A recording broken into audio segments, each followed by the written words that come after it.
Muito bem, amigos do nosso Economia e Desenvolvimento, nós estamos aqui na sede do Partido Democratas em Porto Alegre, no Rio Grande do Sul, a sede regional, e do meu lado aqui, Onyx Lorenzoni, meu amigo, desde a adolescência, né, Onyx?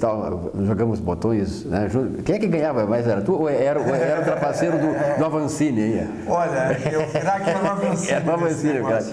Bom, eu amado futebol mesmo. É verdade. Bom, o Onyx, todo mundo sabe, deputado estadual, deputado federal, hoje conceituadíssimo no Congresso Nacional, que para nós gaúchos é um orgulho, né? Porque, quem me lembra, assim, dá para contar nas mãos dos dedos de uma só mão, políticos que tiveram na sua trajetória, de longa data para cá, a dignidade mantida durante o seu mandato. E o Onyx, não é por ser meu amigo, não é, mas é um reconhecimento que o Rio Grande do Sul faz hoje a ele, por essa atuação digna, por essa atuação firme, e um camarada que nós sabemos que tem posições que não mudam de acordo com a situação do clima. Não, ele mantém aquela posição porque ele é convicto daquilo que ele pensa. Isso é importante, é uma raridade num político brasileiro e, sobretudo, agora, com muita raridade também aqui no Rio Grande do Sul. Bom, Onyx, temos vários assuntos para conversar, mas claro que eu, como economista, tenho que puxar na questão da crise econômica. Eu, particularmente, desde os anos 70, nunca vi uma crise tão aguda, que não só pega a questão pública, né,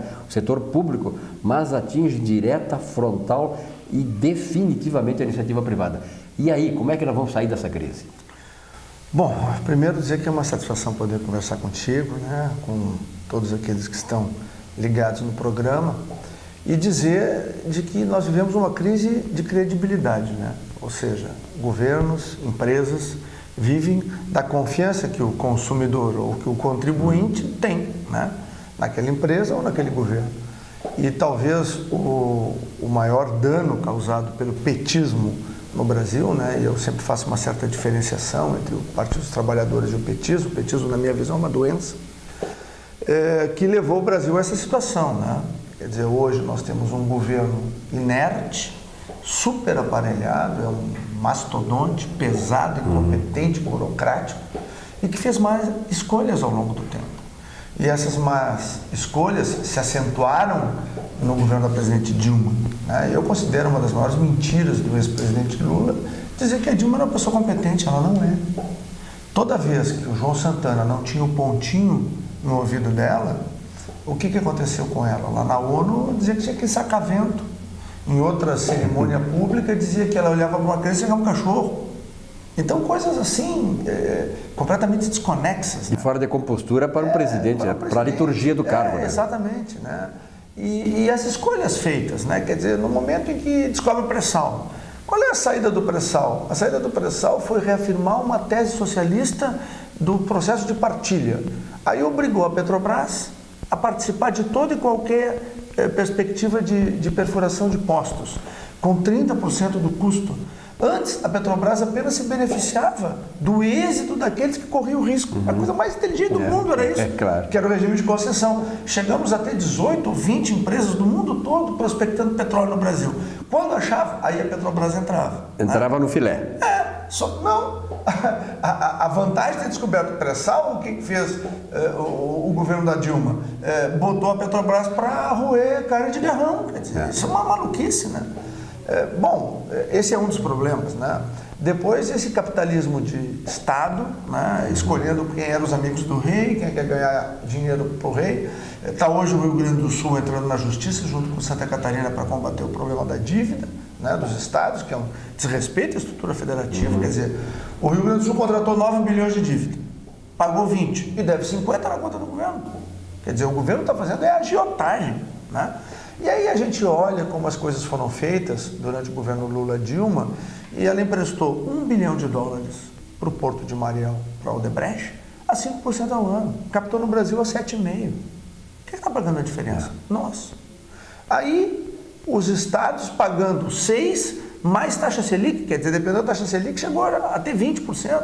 Então, é uma discrepância muito grande. E o Brasil hoje paga essa conta e, lamentavelmente, não tem saída. Ou nós vamos conseguir tirar esse governo via do impeachment, ou o Brasil vai penar por 3 anos até que as próximas eleições aconteçam. O mais grave, né, que eu vejo nessa situação toda que o Brasil enfrenta hoje, é que nas crises anteriores que a gente conviveu, por exemplo, na década de 70, que praticamente não teve crise, o Brasil estava se remontando, o processo de industrialização estava se consolidando, enfim, haviam as alternativas de mercado, o Estado começou a interferir na economia e justamente onde era necessário, mas depois saiu, enfim.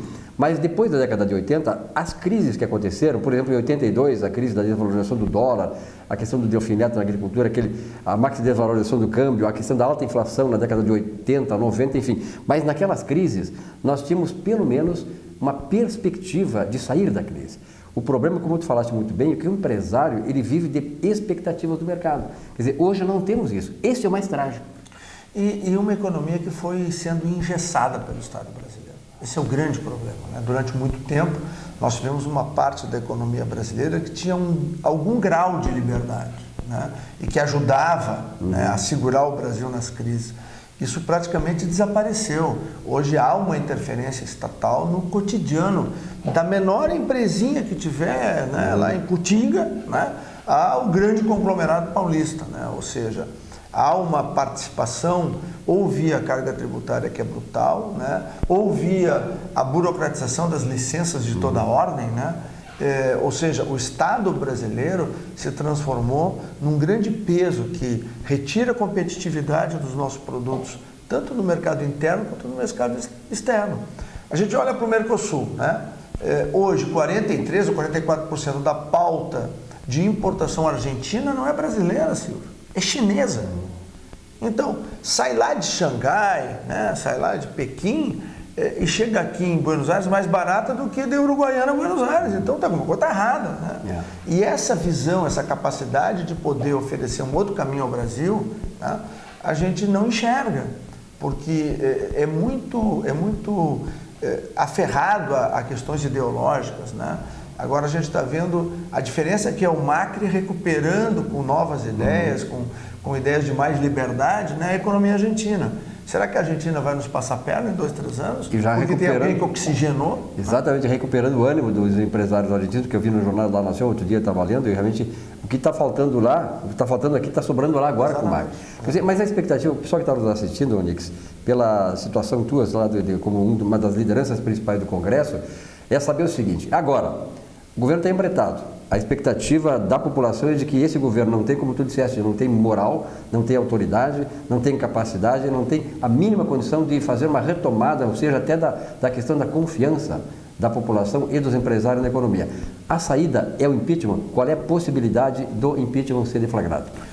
Bom, até eu te diria, se essa pergunta fosse em novembro, antes, portanto, do julgamento de dezembro do Supremo Tribunal Federal, eu te diria que a possibilidade do impeachment seria muito grande até março desse ano. Na medida em que tivemos aquele julgamento, onde, inclusive, o voto do ministro Barroso vem sendo muito questionado, porque ele, inclusive, ele pulou, né, uma frase importante que estava no regimento da Câmara, omitiu fatos, de muita gravidade, né? Aliás, esse mecanismo de preenchimento dos cargos nos tribunais superiores tem feito uma queda de qualidade muito grande nos tribunais superiores, e a ponto de permitir que os tribunais virassem espaços de legislação, quando na verdade são espaços de julgamento constitucional. Dentro do que a lei estabelece. Exatamente, né?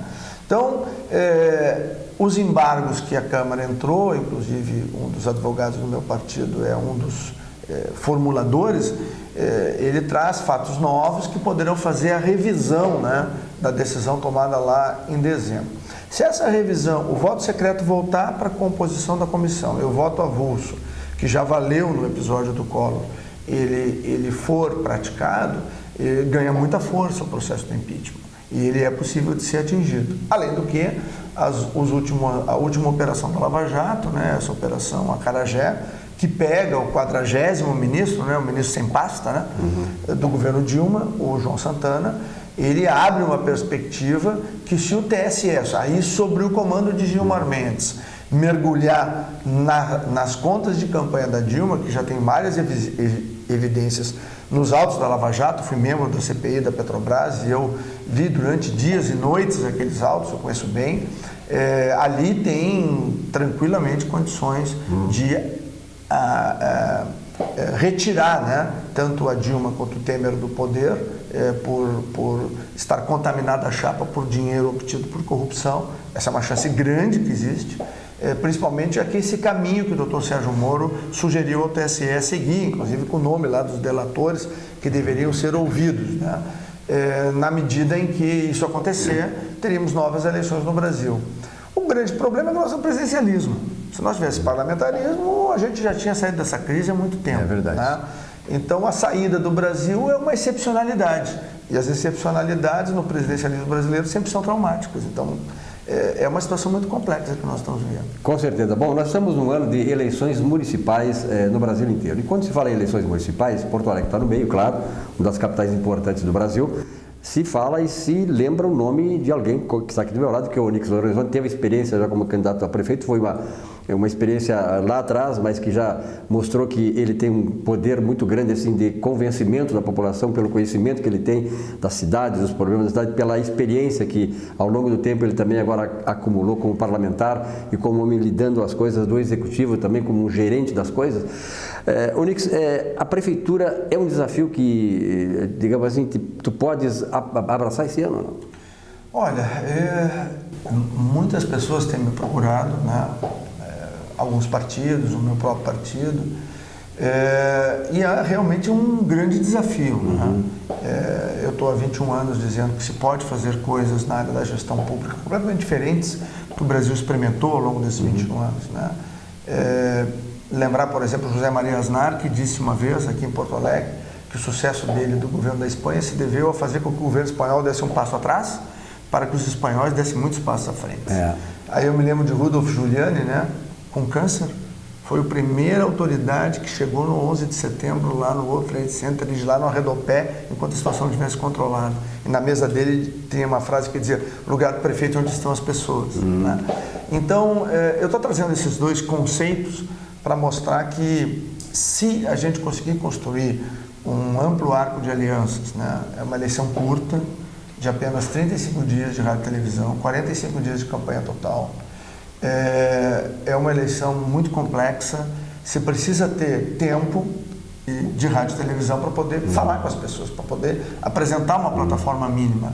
Eu não sou candidato de mim mesmo, eu poderei vir a ser candidato de um projeto que busca apresentar para a cidade uma candidatura de centro-direita, com ideias de muito mais liberdade, de muito mais eficiência. Não dá para viver uma cidade onde as pessoas vivem amedrontadas.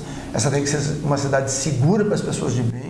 Uma cidade muito ruim para o bandido. O bandido tem que se mudar daqui. É verdade. Não te parece que esse seja o grande mote de quem vai pretender ser candidato este ano em eleições? A questão da segurança pública. Eu me lembro muito bem que ao longo dos anos, né, quando se perguntava para a população qual era o grande problema, era a inflação, era o desemprego, tá? Mas hoje é a segurança em primeiro lugar. Bom, aí é um pouco da coerência da gente, né, ao longo desses anos todos. Eu, já há muito tempo, desde 2004, né, quando as guardas municipais nem arma podiam portar. Né? Desde lá eu batalho muito no Congresso Nacional. Hoje as guardas municipais têm possibilidade de andar armadas, né? Elas tiveram ampliadas a sua possibilidade de atuação, elas podem, em convênio, em parceria, sobre supervisão, né, da Brigada Militar, no caso do Rio Grande do Sul, das polícias militares em outros estados, elas podem atuar, né, naquela área de patrulhamento preventivo, liberando as forças da Brigada Militar para atuar em cima da não só na área da questão da proteção patrimonial, que hoje é basicamente isso. Esse é um grande discurso da omissão. É verdade. Prefeitos que queriam a omissão, né, ou feito Pôncio Pilatos, lavar as mãos na questão da segurança, que diziam assim: não, nós só podemos cuidar do patrimônio público. Qual é o patrimônio de uma cidade? As pessoas. E é toda a cidade, não é só o patrimônio público, claro. Ou seja, o principal se a pessoa está no centro da cidade, se a pessoa está no parque, se a pessoa está na praça, se a pessoa está na escola, é claro que segurança não é só botar policiamento na rua, né? Agora nós temos uma questão concreta. Em Porto Alegre faltam 2.121 brigadianos. Vou repetir o número: 2.121 brigadianos para repor o efetivo da década de 90.